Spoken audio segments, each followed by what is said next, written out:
Jayson Tatum sends a message to the Lakers: stay until the end to find out everything. But first, leave your like and subscribe to the channel so you don't miss any news about the Lakers. When it comes to NBA rivalries, few match the intensity, history, and cultural significance of the Boston Celtics versus Los Angeles Lakers. For decades, these two franchises have been the embodiment of East versus West, tradition versus glamour, grit versus showtime. The rivalry has transcended generations, from Bill Russell versus Wilt Chamberlain, to Larry Bird versus Magic Johnson, and now, in the modern NBA, the question arises, who carries the torch for this generational feud? In recent years, Jayson Tatum, the face of the Boston Celtics, has emerged as a key figure in this conversation. But what makes Tatum's situation unique and perhaps a bit ironic is his personal connection to the Lakers, specifically his idolization of Kobe Bryant, a Lakers legend. From a young age, Tatum was a devoted Kobe fan. He wore the number 10 in youth leagues in honor of Kobe's Team USA jersey, studied his footwork, and even trained with him before Kobe's tragic passing in 2020. This connection created a complex dynamic when Tatum was drafted by the Boston Celtics in 2017. For a kid who grew up dreaming of wearing the purple and gold, landing with the Celtics was almost like joining the enemy. Yet, that twist of fate transformed Tatum into one of the most significant modern-day faces of the Celtics organization. Over the years, Tatum has been asked repeatedly about the Lakers, Kobe Bryant, and his feelings towards his childhood team. While he has never hidden his admiration for Kobe, his recent comments suggest a subtle shift in how he addresses anything related to the Lakers. Fans, analysts, and social media detectives have started noticing it. Tatum seems to avoid, downplay, or even throw subtle shade toward the Lakers in his public statements.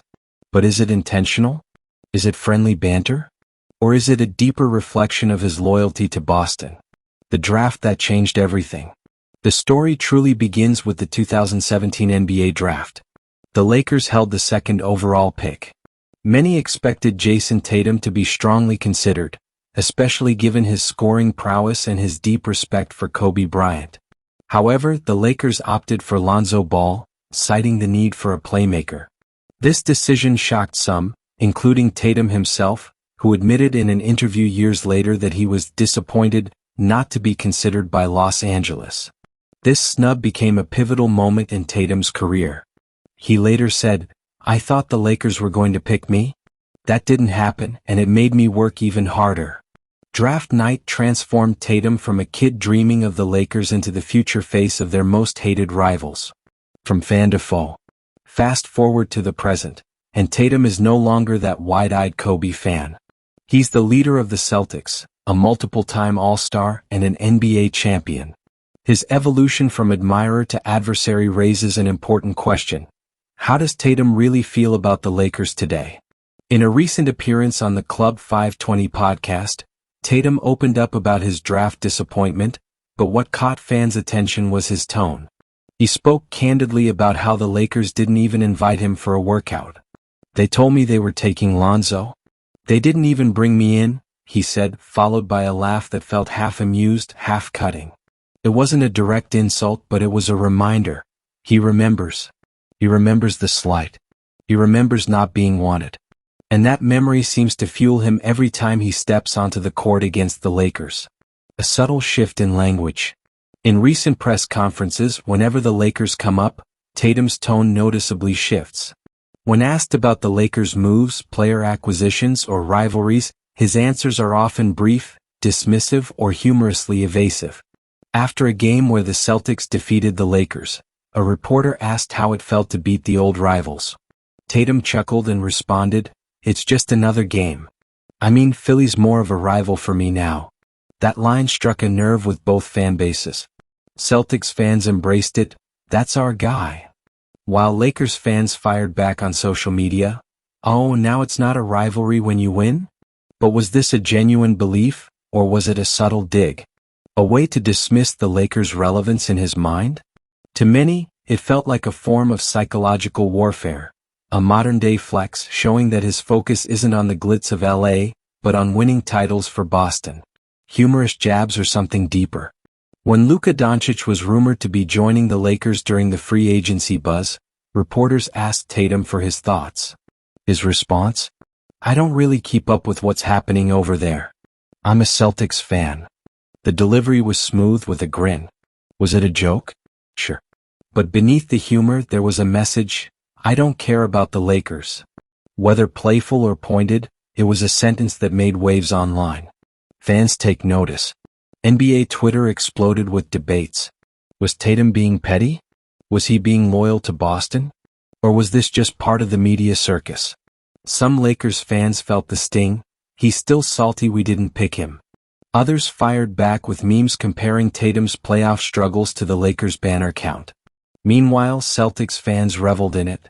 Tatum was embracing his role not just as a player for Boston, but as a torchbearer of the rivalry, someone willing to throw subtle shade when needed. While most NBA careers are defined by talent, opportunity, and development, there are always those defining moments, the ones that stick with a player forever. For Jayson Tatum, there is no doubt that the 2017 NBA draft serves as that lingering chip on his shoulder. The narrative of being overlooked by the Los Angeles Lakers, a team he dreamed of playing for because of his idol Kobe Bryant, has never truly faded. The weight of expectation. Heading into the 2017 draft, Tatum was widely viewed as one of the most NBA-ready prospects. His offensive skill set was polished, with a smooth mid-range game, footwork reminiscent of Kobe himself, and the versatility to score at all three levels. Many mock drafts had him within the top 3. The Lakers, holding the second overall pick, were in the market for a star to pair with their young core. They were coming off several losing seasons, looking for a player to carry the torch forward. Despite Tatum's clear skill and his open admiration for the Lakers, Magic Johnson, then the Lakers' president of basketball operations, made it abundantly clear, "We're picking Lonzo Ball." Tatum later recalled that not only did the Lakers decide against drafting him, they didn't even invite him for a pre-draft workout. No interview. No sit-down. Not even a courtesy call. In an interview, Tatum stated, "I thought they were gonna pick me. I was hoping they would. But when they told me they were taking Lonzo, it was like, okay." Message received. The disappointment was real. For a player who grew up idolizing the Lakers, especially Kobe, it felt personal. Celtics, the perfect plot twist. While the Lakers passed, the Boston Celtics, who traded down from the number 1 pick to number 3, were waiting. Danny Ainge, Celtics' then president of basketball operations, had his eyes on Tatum all along. He believed Tatum was the best player in the draft, even better than Markelle Fultz, who was taken first. This twist of fate placed Tatum directly in the heart of the Lakers' most hated rival. If this were written as a Hollywood script, it would seem too perfectly ironic. The Kobe fan, scorned by the Lakers, joins the Celtics to try to write his own legacy against them. Subtle reminders. Fast forward to Tatum's career today. Every time he steps onto the court against the Lakers, there's a little extra fire. Statistically, Tatum's performances against LA are consistently above his regular averages. Whether that's coincidence or motivation is up for debate, but when asked about it, Tatum rarely gives the Lakers any flowers. In fact, when he talks about matchups, his language often downplays LA's significance in his personal rivalry landscape.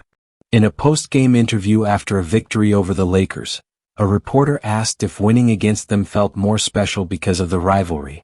Tatum responded with a smirk. "I get it. There's a history. But, for me, I play Philly way more often in the playoffs. That feels like more of a rivalry than anything with the Lakers." The clip went viral. Lakers fans flooded social media, calling Tatum disrespectful, dismissive, or simply still salty about the draft. But Celtics fans? They ate it up. To them, this was the modern embodiment of Boston pride, not needing to validate LA's relevance. Playing the media game. Tatum's responses don't come across as emotional outbursts or angry jabs. They are measured, calculated. When asked about any Lakers roster changes, whether it's LeBron, Davis, or new trades, his go-to line has become something like, "I don't really follow what's happening over there. I'm focused on Boston." Is it disinterest? A defensive shield? Or a carefully crafted image to show that, in his mind, Boston is the only place that matters now? Fans of both sides argue endlessly about it online. Celtics supporters claim it's simply loyalty. Lakers fans suggest it's bitterness masked as indifference. A new chapter of the rivalry. While past generations of Celtics and Lakers players were openly fiery toward one another, think Kevin Garnett trash-talking Pau Gasol, or Paul Pierce staring down Kobe, Tatum's approach is more subtle. His shade comes in the form of omission. It's not about what he says directly but what he avoids saying altogether. For example, during Media Day before the NBA Finals, Tatum was asked if a potential finals against the Lakers would mean more to him. His response: "I just want to win a title. Doesn't matter who's on the other side." Some see this as maturity. Others see it as a brush-off, a quiet refusal to give the Lakers any narrative power in his story. The power of silence. Sometimes silence speaks louder than words. For someone like Tatum, who openly speaks about his admiration for Kobe yet avoids giving the Lakers any present-day credit, that silence becomes its own form of shade. When Boston played the Lakers earlier this season, cameras caught Tatum walking off the court without shaking hands, his expression stoic. No jersey swaps. No long post-game hugs. When asked about it later, his response was cold but professional. "It's just business." Business indeed. Perhaps the most ironic and fascinating element of Jayson Tatum's relationship with the Lakers is rooted in one man, Kobe Bryant. Tatum grew up idolizing Kobe, patterned his entire game after him, and wore Kobe's number during youth basketball. He often credits Kobe as the reason he fell in love with the game. Yet fate decided that the player who worshipped Kobe wouldn't wear the purple and gold but instead the fiercest rival's jersey, Celtics green. Wearing the enemy colors. This contradiction has become a central narrative in Tatum's career. While he's never hidden his love for Kobe, he's also embraced the reality of being a Boston Celtic, a franchise whose DNA is defined by hating the Lakers. In interviews, Tatum has admitted, "It's weird sometimes. Growing up loving Kobe, dreaming of the Lakers, and then being drafted by Boston, where the history is the complete opposite." And yet, he followed up with something that resonated deeply with Celtics fans. "But once I put this jersey on, that's it. This is family now." This statement has become a rallying cry for Boston fans. A message that, while Tatum respects the past, his present and future are fully committed to Boston, even if that means suppressing his inner Kobe fan when it comes to the Lakers. The viral text to Kobe. One of the most famous moments in Tatum's career came during the 2022 NBA playoffs. Before Game 7 of the Eastern Conference Finals against the Miami Heat, Tatum revealed that he texted Kobe's old number. The text read, "I got you today." He wore a purple and gold wristband with 24 on it during the game. This gesture drew both admiration and confusion. Celtics fans loved the dedication to greatness but questioned the choice of Lakers colors in a critical Celtics playoff game. Lakers fans, on the other hand, were torn, proud that Kobe's influence extended across generations but also uncomfortable that it was now helping the Celtics. It was a powerful symbol, one that blurred the lines between rivalry and respect. But it also reignited debates. Was Tatum still holding on to his Lakers fandom somewhere deep inside? Or was this simply about honoring a mentor regardless of team? Subtle shots in the media. Fast forward to a post-game press conference when Boston defeated the Lakers in a close overtime thriller. A reporter asked, "Does the Kobe connection ever make these matchups with LA feel different for you?" Tatum's response was telling. "Nah. Kobe's the reason I play basketball. But the Lakers? They had their shot. They passed on me. Now it's Boston all day." That line, "They had their shot. They passed on me," wasn't just a casual remark. It was a reminder. Tatum hadn't forgotten. He carries the draft snub like a badge of motivation every time the Lakers are mentioned. Fans read between the lines. Social media exploded. Celtics fans cheered. "Our guy chose loyalty. This is Boston forever." Lakers fans clapped back. "He's still crying about the draft from 2017. Let it go." NBA Twitter, YouTube commentators, and podcasts spent hours debating whether this was just competitive fire or genuine bitterness. Some argued it was nothing more than the typical chip-on-the-shoulder mentality that all great players carry. Others suggested that Tatum genuinely harbors resentment toward the Lakers organization for passing on him. Rivalry evolves, the LeBron factor. The presence of LeBron James on the Lakers has added another layer to this rivalry. Tatum grew up watching and respecting LeBron, but he also faced him in his rookie season during the 2018 Eastern Conference Finals. In Game 7 of that series, rookie Tatum dunked on LeBron, a moment that instantly became iconic. After the dunk, Tatum bumped his chest into LeBron as a statement. Although the Celtics lost that game, it was a message, "I'm coming." When asked years later about that moment, Tatum smiled and said, "It wasn't about LeBron personally. It was just, that's how you announce yourself in this league." Still, the tension between Tatum's Celtics and LeBron's Lakers is palpable. Every Celtics-Lakers matchup now feels like a battle not only between franchises but between Tatum's rise and LeBron's legacy. Choosing sides once and for all. There's no question anymore where Tatum's loyalty lies. When asked directly by a young fan at a basketball camp, "Do you ever wish you played for the Lakers?" Tatum didn't hesitate. "Nah. I'm right where I'm supposed to be." The crowd erupted. It was another subtle dagger, not loud, not boastful, but effective. The art of disrespect without disrespect. Tatum doesn't need to insult the Lakers directly. His way of throwing shade is far more surgical. Through calculated omissions, subtle reminders of being passed over, and his clear commitment to Boston, Tatum has mastered the art of disrespect without disrespect. It's not about yelling, trash-talking, or overt pettiness. It's about reminders. Reminders that the Lakers didn't choose him. That he never forgot. That now he belongs to the other side of basketball's greatest rivalry. If there is one thing that defines Jayson Tatum's relationship with the Lakers, it isn't just what he says, it is how he plays when it matters most. His performances on the court against Los Angeles have become a subtle form of communication. While words can be measured, interviews can be dodged, and questions deflected, the scoreboard never lies.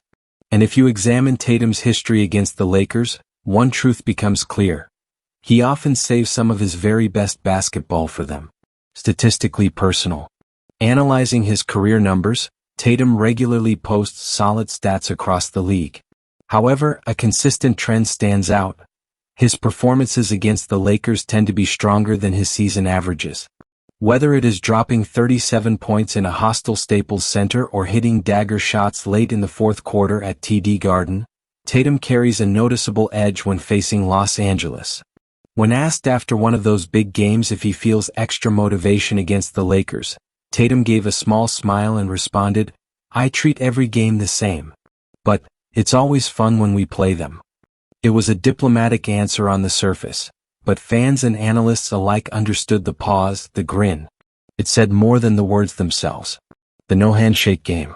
One of the most talked about moments came during a recent Celtics-Lakers matchup. The game was physical, intense, and played with playoff-like energy despite being a regular season contest. Boston narrowly won in overtime, with Tatum scoring 44 points, including a game-sealing fadeaway mid-range shot straight from Kobe Bryant's playbook.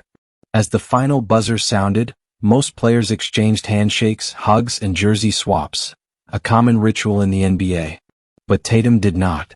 He walked straight off the court. No handshake. No acknowledgement. No words. When reporters asked about it afterward, Tatum's answer was brief and cold. "It's business. Simple as that." Fans debated immediately. Was it disrespect? Was it a statement? Or was it simply Tatum letting his game do all the talking? The LeBron dynamic. Respect meets competition. It is impossible to discuss the modern Celtics-Lakers rivalry without bringing LeBron James into the conversation. Despite the historical rivalry, Tatum has always shown respect for LeBron, but respect does not mean fear. When LeBron was asked about Tatum during All-Star Weekend, he said, "He's special. He's a killer. He's got next." Tatum's response when asked about LeBron was calculated. "He's one of the best ever. But I'm here to write my own story." That last sentence, "I'm here to write my own story," wasn't just about LeBron. It was a message directed at the entire narrative surrounding him and the Lakers. Post-game subtlety, the silent statement. Tatum's subtle messages do not only live in his words but often in the details. After a major Celtics win over the Lakers, Tatum posted a single photo on Instagram, a picture of him hitting a fadeaway jumper over a Lakers defender. No caption. No explanation. The image alone did the talking. Fans flooded the comments with debates. Celtics fans saw it as a flex. Lakers fans saw it as trolling. Analysts saw it as a reminder. Nothing more needed to be said. The podcast moment. In a recent appearance on Paul George's podcast, George asked him directly, "Be honest, does it still sting that the Lakers passed on you?" Tatum laughed, leaned back and answered, "Nah. I'm right where I'm supposed to be." A simple answer. Come. No denial. No anger. But no forgiveness either. Just a quiet statement loaded with subtext. The clip went viral within hours, sparking endless debates among fans. Avoiding the name. Another thing fans have noticed is that Tatum often avoids directly saying the word Lakers during interviews. Instead of saying, "When we play the Lakers," he tends to say things like, "When we play them, that team out west."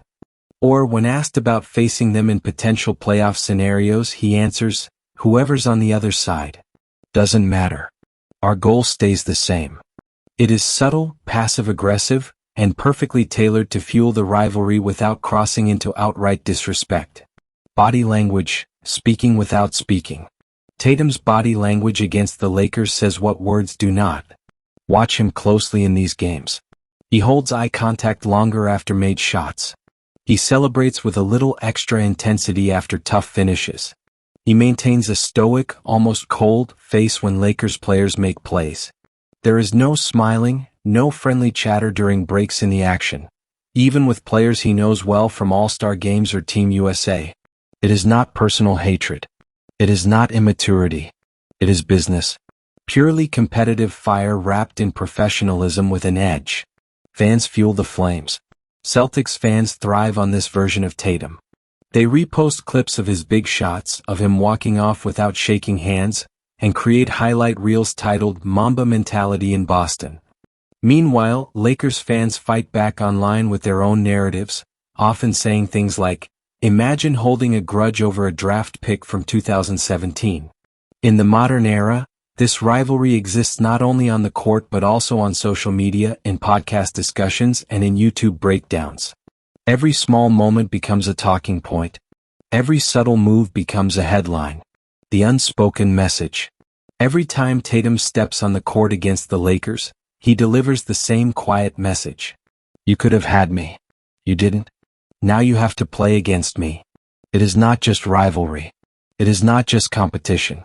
It is personal history unfolding in real time, one possession at a time. This is how Jayson Tatum throws shade, not with his mouth but with his game, his body language, and his silence. To truly understand the subtle tension between Jayson Tatum and the Lakers, you have to go back to the night that started it all, the 2017 NBA Draft. It was a night that didn't just shape Tatum's career. It planted the seed for a rivalry that extends far beyond the usual Celtics versus Lakers storylines. This wasn't just about franchises. This was personal. The trade that changed everything. In 2017, the Boston Celtics held the first overall pick in the NBA Draft. It was widely assumed they would select either Markelle Fultz or Lonzo Ball, the two consensus top prospects. However, Celtics general manager Danny Ainge saw something different. He believed the player he wanted would still be available lower in the draft. The Celtics made a calculated move.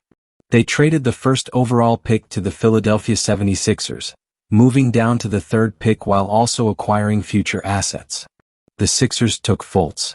The Lakers, sitting at number 2, chose Lonzo Ball, a player whose ties to Los Angeles, both geographically and culturally, seemed like destiny. At number 3, the Celtics selected Jayson Tatum. In hindsight, this moment would change the trajectory of multiple franchises. The what if that never died. The Lakers' decision not to select Tatum has followed both parties ever since. At the time, Tatum was viewed as highly skilled but perhaps not as flashy as Ball or as high upside as Fultz. What went overlooked was Tatum's maturity, his ability to score at all three levels, and his mental makeup. Years later, when asked about whether the Lakers gave him serious consideration, Tatum answered carefully, "They brought me in for a workout. I had a good meeting. But it was clear they were set on Lonzo." His tone was neutral, but the message was clear. They made their choice. And whether he admits it or not, it has never left him. The private workout? A missed opportunity. Tatum later revealed details about his pre-draft workout with the Lakers. By all reports, he performed exceptionally well. Lakers front office members complimented his footwork, his composure, and his polished defensive game. Yet, despite the glowing reviews, the Lakers were locked in on Lonzo Ball, a decision heavily influenced not just by basketball, but by marketing, media narratives, and Lonzo's connection to Southern California. In an interview years later, Tatum reflected, "I mean, that's their choice. I can't control that. I can only control what happens after. The words are composed. The subtext is not. They're right where I'm supposed to be narrative." Since arriving in Boston, Tatum has leaned into the idea that things worked out the way they were supposed to. Whenever the draft comes up, his answer is consistently along the lines of, "I'm right where I'm supposed to be." On the surface, it sounds like gratitude. But over time, fans and analysts have recognized it for what it also is, a polite, media-friendly way of saying, "I remember. I haven't forgotten." Actions over words, the on-court reminder. Every time Tatum faces the Lakers, it's as if the ghost of the 2017 draft walks onto the floor with him. His performances aren't accidental. They are statements. Every bucket, every defensive stop, every clutch shot, it all circles back to the night Los Angeles passed on him. It's a reminder written in points, rebounds, and wins. A message broadcast live to millions but delivered personally to the Lakers front office. LeBron's arrival changed the stakes. When LeBron James signed with the Lakers in 2018, the dynamic shifted. Now, Tatum's rivalry wasn't just with the Lakers logo, it was directly with the face of the league. But even LeBron's presence didn't erase the foundational narrative. In fact, it intensified it. Now every Celtics-Lakers matchup was about more than just franchise history. It was about whether the player the Lakers passed on could outshine the player they acquired to bring banners back to Los Angeles. And time after time, Tatum has risen to that challenge. Quiet fire, the psychology of the snub. Unlike other stars who use snubs as fuel with loud declarations, Tatum's response has always been measured. He doesn't talk about it. He doesn't call out names. He doesn't reference the draft directly unless asked. But the fire is there, unmistakable. It burns quietly beneath the surface, revealed not in interviews, but in moments like walking off the court without shaking hands or refusing to even say the Lakers' name during press conferences. It's a masterclass in controlled competitiveness. A grudge kept neat, tidy, and razor-sharp. Media knows, and feeds it. Sports media isn't blind to this storyline. Every Celtics-Lakers game brings a fresh round of graphics, tweets, and segments titled things like, "The Lakers passed on Tatum, regret?" "Draft night what-ifs," "Tatum vs. Lonzo revisited." "Tatum's revenge tour." Tatum never engages directly. He lets the media stir the pot while he handles business on the court. The legacy layer. What makes this story even richer is that it mirrors the history of the Celtics-Lakers rivalry itself. For decades, the rivalry has never been just about games. It has been about legacy, regret, pride, and proving the other side wrong. Tatum's personal story fits perfectly into that lineage. He didn't just become a Celtic. He became a symbol of how one decision on one draft night can ripple through years of games, highlights, debates, and championships. And every time he steps on the court against Los Angeles, he plays like someone still reminding them of what they could have had, and never will. If there is one thing that Jayson Tatum has mastered beyond his footwork, shot selection, and ability to close games, it is the art of calculated silence. When it comes to anything involving the Los Angeles Lakers, Tatum has developed a subtle yet undeniable pattern. He simply avoids giving them attention, at least directly. In a media landscape built on soundbites, headlines, and viral clips, Tatum has managed to create waves without ever actually saying the words people expect. This chapter explores how his silence about the Lakers often speaks louder than anyone else's words. The questions he won't answer. There is an undeniable pattern in Tatum's interviews. Whether it is post-game press conferences, podcast appearances, or sit-downs with NBA media, anytime a question involves the Lakers, his responses become noticeably shorter, more vague, and often evasive. When asked directly, "What's it like playing in a rivalry like Celtics versus Lakers?" Tatum's go-to response is, "It's just another game. We focus on getting wins." No acknowledgement of the rivalry's history. No mention of the Lakers' name. Just a generic answer designed to both kill the question and keep the tension simmering beneath the surface. And yet, the fact that he downplays it only feeds the fire. Fans see it. Analysts see it. The media notices. The disappearing word, a tactical move. It's not a coincidence that Tatum often refers to the Lakers as that team out west or them. Whether it is conscious or subconscious, it has become one of the most consistent and subtle ways he draws a line. It's a psychological maneuver that says, without saying it, "You don't get the privilege of me speaking your name."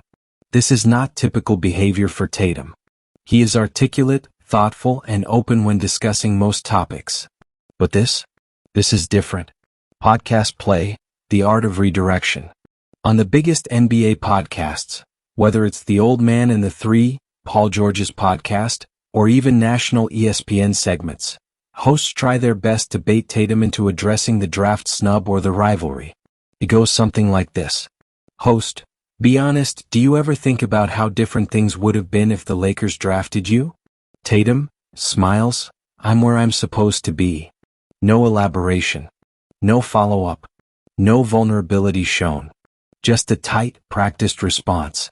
But in the silence that follows, the tension grows. Everyone knows exactly what isn't being said. The draft comment he never made. One of the most interesting things about Tatum's media presence is that he has never once publicly said, "I wish the Lakers had drafted me." Or, "They made a mistake." He never has. And likely never will. Not because he doesn't think it, but because saying it would give them too much power. This is how Tatum weaponizes silence. It becomes his version of trash talk. Quiet, cold, and surgical. Post-game interviews, the pattern. Look closely at Tatum's post-game interviews after Celtics-Lakers games. A clear pattern emerges. When the Celtics win, he downplays it. It's a good win. We executed. When the Celtics lose, he shrugs it off. We'll learn from it. On to the next. But the intensity he brings on the court during those same games tells a completely different story. The difference between his words and his actions has become one of the most fascinating contradictions in his public persona. The unspoken challenge. Every time Tatum avoids discussing the Lakers directly, it feels like a message to both fans and the media. I don't need to talk about them. I just need to beat them. And more often than not, that is exactly what happens. His best games often come against the Lakers. His most memorable highlights feature him making clutch shots in front of that purple and gold backdrop. It's a statement made in silence with a scoreboard instead of a microphone. Fans notice and amplify it. The NBA fanbase has a long memory. Celtics fans treat Tatum's refusal to name the Lakers as a badge of honor. Clips of him dodging the word circulate Twitter, TikTok, and YouTube. He's so cold he won't even say their name. Ultimate petty energy. This is rivalry in its purest form. Meanwhile, Lakers fans, predictably, fire back. It's weird how much real estate we take up in his head. If it's just another game, why does he ball out every time? And so the rivalry grows, fueled not by insults but by this quiet, psychological chess game. The legacy of silence. This dynamic isn't just an internet meme. It's a legitimate, evolving part of both Tatum's legacy and the Celtics-Lakers rivalry. In the past, rivalries were built on fights, trash talk, and physicality. Today it's built on moments like this. The refusal to acknowledge the tension of what goes unsaid, the calculated pauses before non-answers. Tatum has become a master of a new form of competition. One where the coldest thing you can do isn't yell, it's stay quiet, play your game, and let the wins, and the missed opportunity of the 2017 draft, say everything. The unwritten rule. At this point, it's almost become an unwritten rule for Tatum. I will play you. I will outscore you. I will outperform you. But I will not speak your name. And for a player who models himself on control, discipline, and focus, that might be the most lethal form of shade there is. If Jayson Tatum won't speak the Lakers' name in interviews, he more than compensates for it every time he steps onto the court against them. His performances in Celtics-Lakers matchups don't just feel competitive, they feel personal.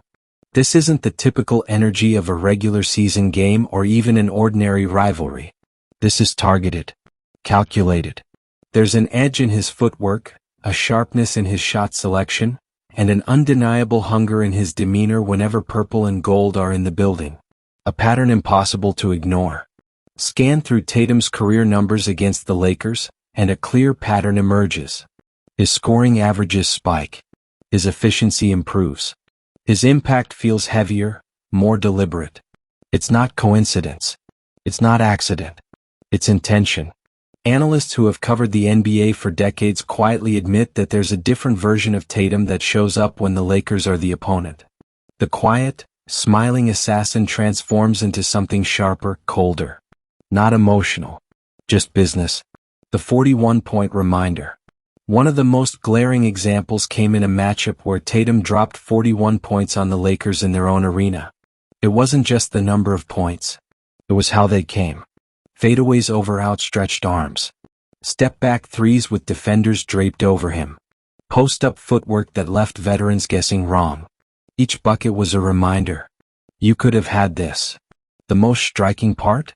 No celebration. No chest pounding. No finger pointing. Just a glance at the bench, a nod to teammates and back on defense. The silence in the action made the statement louder than words ever could. The Kobe connection, another layer of tension. What complicates this rivalry even more is Tatum's publicly documented admiration for Kobe Bryant, a player whose name is synonymous with Lakers' greatness. Tatum has worked out wearing a purple armband with Kobe's number. He's spoken about studying Kobe's footwork. He's referenced Kobe's mindset in interviews. And yet, he wears Celtics green, the very jersey that, for decades, stood in direct opposition to everything Kobe and the Lakers represented. It creates a fascinating paradox. On one hand, Tatum honors the legacy of a Laker legend. On the other, he seems to relish every opportunity to dismantle the team Kobe once led. It's respect. But it's also ruthless competition. The game within the game. Watch Tatum closely during Celtics-Lakers games. He plays differently. More isolations. More post-ups. A greater willingness to take the toughest shots in the biggest moments. Less passing. More direct action. It's as if the normal rules of basketball diplomacy, involving teammates spreading the floor, sharing the load, temporarily take a back seat. These games become personal battles wrapped inside the team dynamic. Matchups aren't coincidence. There's another subtle detail. When possible, Tatum often seeks out certain matchups in these games. If a younger Lakers wing is guarding him, he isolates. If LeBron is the primary defender, he doesn't shy away, he goes directly at him. And when the switch happens to a smaller guard, Tatum immediately goes to work in the post. It's not just about winning the game. It's about delivering a message. Over and over again. The Staples, Crypto.com, stage effect. When the game is in Los Angeles, the energy elevates. The lights are brighter. The crowd includes celebrities, former Lakers legends, and the ever-present pressure of a franchise built on championships. And in that setting, Tatum often plays his best basketball. There's an unspoken poetry to it. The player they passed on, putting on a masterclass not just in Boston but in the very building that could have been his home court. Body language speaks volumes. Perhaps the most telling indicator is Tatum's body language. Locked-in eyes. Minimal conversation with opponents. No smiles during runs. Controlled reactions after big plays.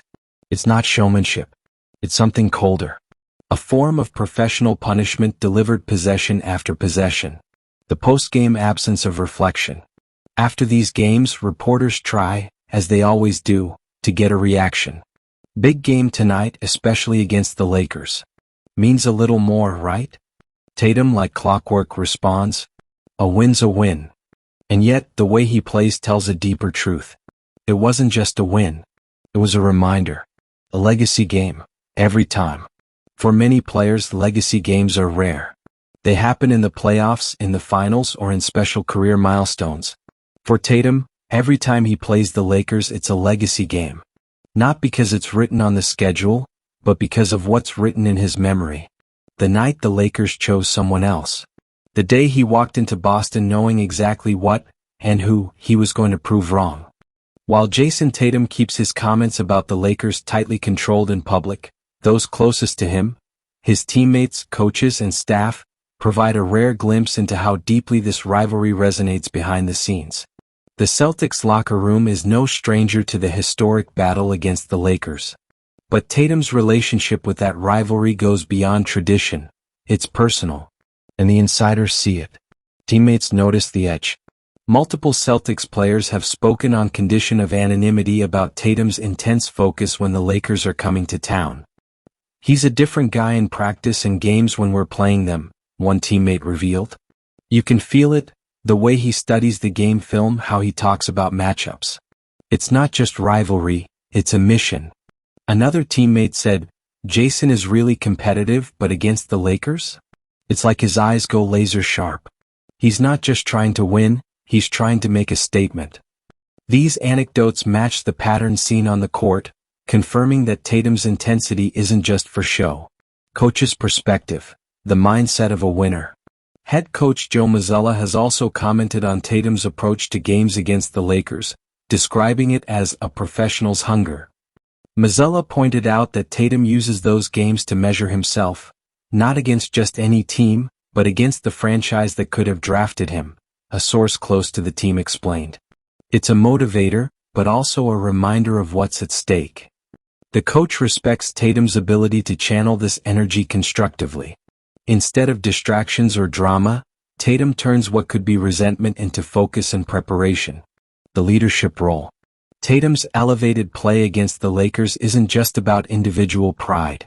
It sends a message to the younger Celtics players about what it means to embrace competition at the highest level.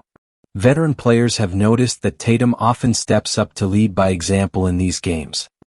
He sets the tone, one senior player said. When you see him locked in like that, it lifts the entire team. Leadership for Tatum means more than scoring points. It means embodying the mindset of a champion facing one of the NBA's most storied rivals. Locker room stories, behind the scenes. Sources inside the Celtics organization share stories of how the Lakers' rivalry colors daily team interactions. Before Lakers games, team meetings reportedly have an added intensity. Coaches use the history and personal stakes involving Tatum to inspire the group. In one instance, a Celtics staff member recalled a pre-game speech that highlighted Tatum's journey and the Lakers' decision not to draft him. It was about more than basketball. It was about respect, legacy, and proving doubters wrong, the staffer said. The quiet conversations.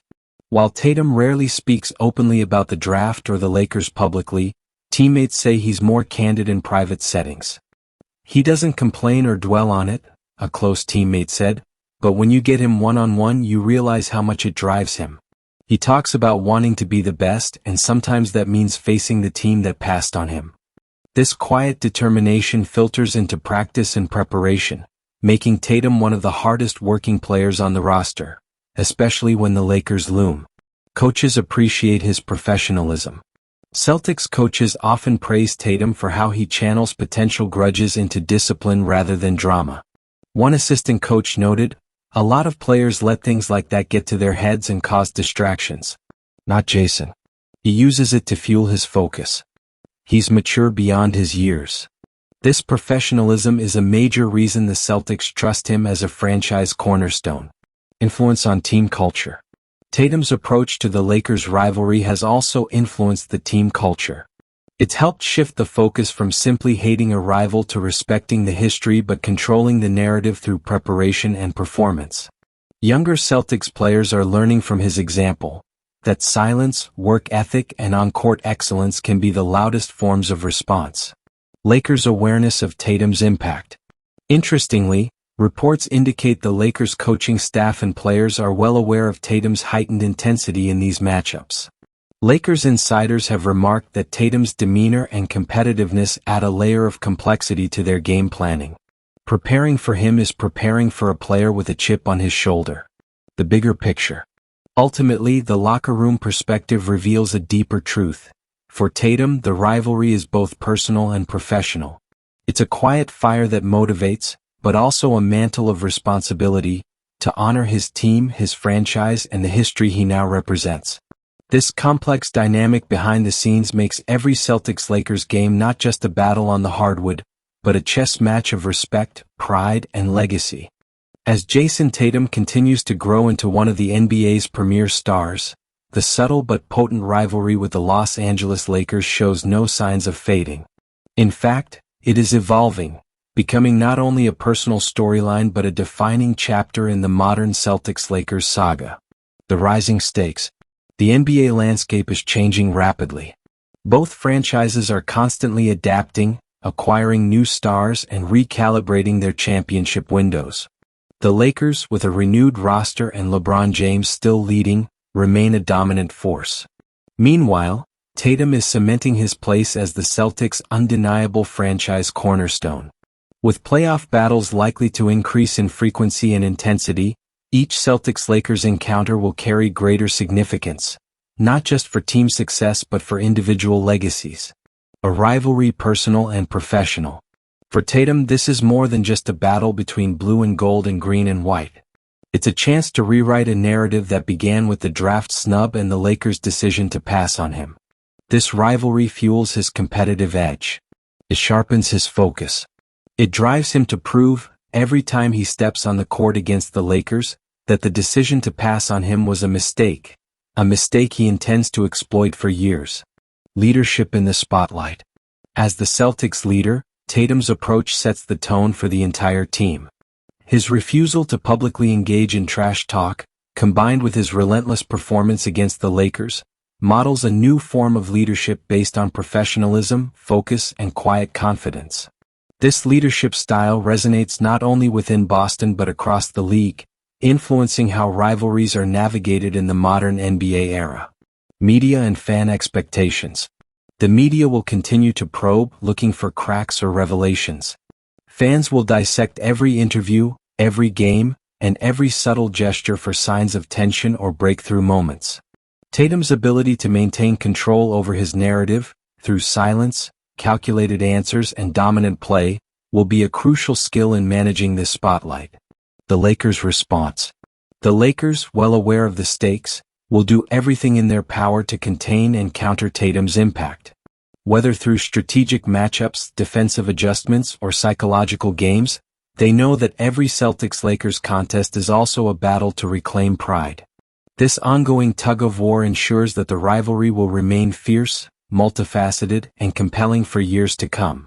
Legacy beyond stats.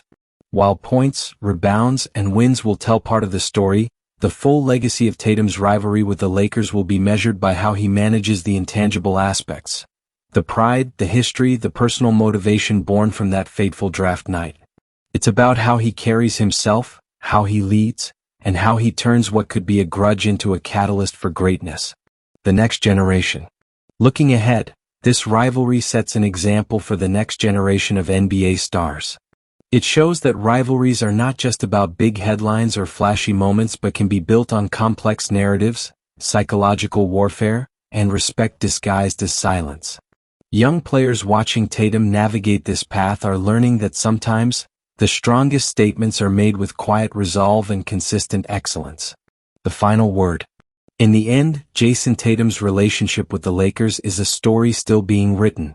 It began with a draft night decision but has blossomed into one of the most intriguing and nuanced rivalries in basketball today. As Tatum continues to mature, develop, and push toward his own championship goals, the Lakers will remain a benchmark, a measuring stick for his growth and a symbol of the journey that shaped him. One thing is certain, Tatum won't need to say much about the Lakers. His actions will continue to speak volumes.